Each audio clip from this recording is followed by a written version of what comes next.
दोस्तों, इस दुनिया में सफलता केवल मेहनत या हुनर का खेल नहीं है। यह मानसिक धैर्य, भावनात्मक संतुलन और रणनीतिक समझ का नतीजा है। हम अक्सर सोचते हैं कि अगर हम सबसे बेहतरीन प्रदर्शन करेंगे तो हम जीत जाएंगे। लेकिन जीवन के कई महत्वपूर्ण मोड़ ऐसे होते हैं जहां चतुराई और संयम से भरी रणनीति काम आती है।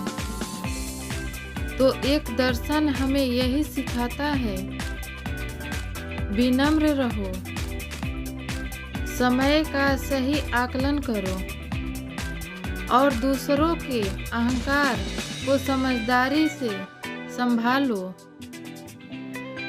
आज हम रॉबर्ट ग्रीन की मशहूर किताब दी 48 लॉज ऑफ पावर के पहले नियम नेवर आउटशाइन द मास्टर, यानी कभी अपने उस्ताद को मात मत दो को गहराई से समझेंगे। यह नियम सिर्फ एक साधारण सलाह नहीं बल्कि जीवन की महत्वपूर्ण रणनीति है। अगर तुम यह सीख गए कि ताकतवर लोगों को साथ कैसे व्यवहार करना चाहिए, तो न केवल तुम्हारी यात्रा सुगम होगी बल्कि तुम्हारी तरक्की भी सुनिश्चित होगी। चलिए आज की वीडियो शुरुआत एक छोटी सी कहानी से करते हैं। इटली के एक छोटे से कस्बे में सीजर नाम का एक प्रतिभाशाली युवक रहता था। वह केवल संगीत में ही नहीं बल्कि साहित्य और दर्शन में भी निपुण था। लेकिन उसकी पहचान संगीत से थी, जहां उसका एक प्रसिद्ध गुरु था। गुरु के दरबार में काफी प्रभाव था और उसके मार्गदर्शन से सीजर ने कई सालों तक साधना की। एक दिन गुरु ने उसे एक अनमोल मौका दिया। शाही दरबार में परफॉर्म करने का यह सीजर के लिए सुनहरा अवसर था। दरबार के राजा और दरबारियों के सामने उसे अपनी प्रतिभा दिखाने का मौका मिला। सीजर ने पूरे जोश और समर्पण के साथ प्रदर्शन किया। उसके सुरों ने हर किसी को मंत्रमुग्ध कर दिया। राजा ने उसकी खूब प्रशंसा की और दरबार भी उसकी तारीफों के पुल बांधने लगे। लेकिन इस पूरे माहौल में उसके गुरु की तारीफ पीछे छूट गई। गुरु की आंखों में हल्की निराशा थी, जिसे सीजर ने अनदेखा कर दिया। उसे लगा कि यह उसका व्यक्तिगत विजय क्षण है और उसने जीत का पूरा श्रेय खुद को दिया। कुछ समय बाद सीजर को यह महसूस होने लगा कि गुरु उससे दूरी बना रहा है। जिस नए अवसरों की उम्मीद उसने की थी, वे धीरे धीरे उससे दूर होते जा रहे। दरबार में उसका नाम धुंधला पड़ने लगा। उसे समझ में नहीं आया कि आखिर गलती कहाँ हुई। सच यह था कि सीजर ने गुरु के अहंकार को चोट पहुंचाई थी। गुरु ने उसे अब अपना शिष्य नहीं बल्कि एक संभावित प्रतिद्वंदी मान लिया था। सीजर की चमक ने उसके गुरु को आत्मसम्मान को ठेस पहुंचाई थी। उसने यह एहसास करा दिया था कि अब वह अपने गुरु से बेहतर बन गया है और यही उसने अपने सबसे बड़ी गलती कर दी। यहाँ स्टोइक दर्शन की एक महत्वपूर्ण सीख आती है। तुम्हें दूसरों के अहंकार को चोट नहीं पहुंचानी चाहिए, भले ही तुम्हारा इरादा नेक क्यों न हो। ताकतवर लोग अपने महत्व को बनाए रखना चाहते हैं और अगर तुम उन्हें यह एहसास दिलाओगे कि तुम उनसे बेहतर हो, तो वे तुम्हारी सहयोग नहीं बल्कि खतरे के रूप में वे दिखने लगेंगे। तुम्हारी काबिलियत को सही दिशा में ले जाने का मतलब यह नहीं है कि तुम हमेशा चमकते रहो, बल्कि बुद्धिमानी यह है कि जानो कब चमकना है और कब नहीं। यह संयम और कूटनीति का खेल है जिसमें तुम्हें ध्यान से चलना होगा।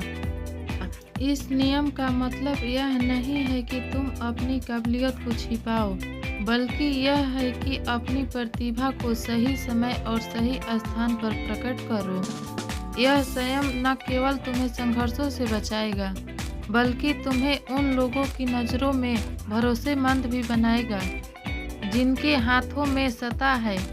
केवल हुनर दिखाना ही सफलता की गारंटी नहीं है।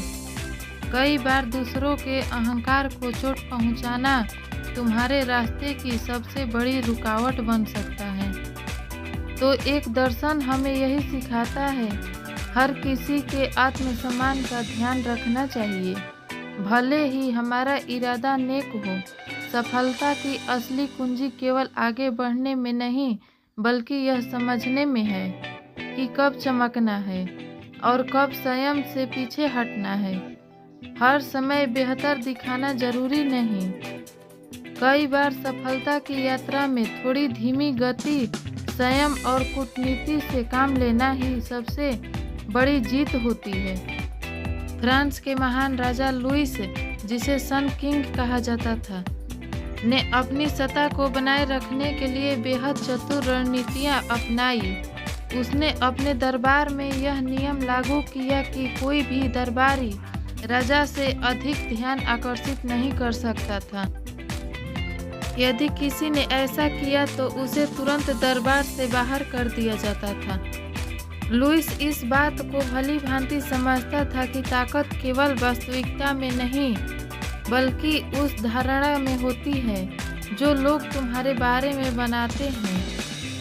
इस धारणा को कायम रखने के लिए उसने लोगों को अपने अहंकार से टकराने नहीं दी और अपनी सत्ता को वर्षों तक मजबूत बनाए रखा। यह उसका संयम और रणनीति ही थी जिसने उसे इतिहास का एक महान शासक बना दिया। क्या तुमने कभी ऑफिस में यह महसूस किया कि तुम बहुत मेहनत कर रहे हो, लेकिन फिर भी तुम्हें उसका श्रेय नहीं मिल रहा?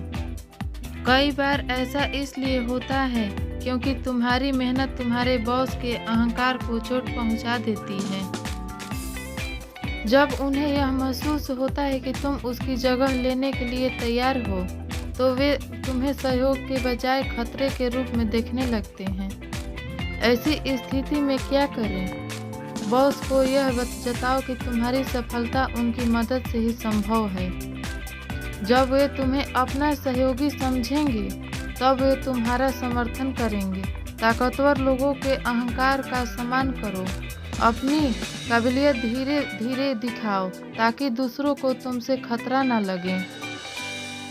सफलता का आश्रय दूसरों को भी दो, इससे लोग तुम्हारे सहयोगी बने रहेंगे। चतुराई और संयम से अपनी यात्रा को आगे बढ़ाओ। मेहनत से जीतना जरूरी है, लेकिन बिना रणनीति के जीत अधूरी रह जाती है। जीवन में हर जीत केवल तेजी से दौड़ने से नहीं मिलती, बल्कि सही समय पर ठहरने और रणनीति के साथ चलने से मिलती है। अष्टो एक दर्शन सिखाता है कि जीवन में हर परिस्थिति पर हमारा नियंत्रण नहीं हो सकता, लेकिन हमारी प्रतिक्रिया पर हमारा पूरा अधिकार है। तुम्हारी जीत तभी अस्थायी होगी जब लोग तुम्हारे सफलता में अपना योगदान महसूस करेंगे। रिश्तों, करियर और जीवन के हर क्षेत्र में यह ध्यान रखना जरूरी है कि तुम्हारी सफलता कभी किसी के लिए खतरा ना बने। संयम, समझदारी और सही रणनीति के साथ चलना ही असली जीत है। इस दुनिया में जीतना केवल ताकत या टैलेंट की बात नहीं है। असली खेल इंसान के मनोविज्ञान और रणनीति का है।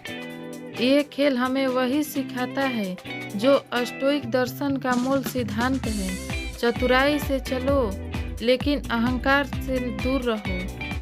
ऐसा न हो कि तुम्हारा चमकता हुआ हुनर ही तुम्हारे पतन का कारण बन जाए। अगर आपको यह वीडियो पसंद आया हो तो वीडियो को लाइक जरूर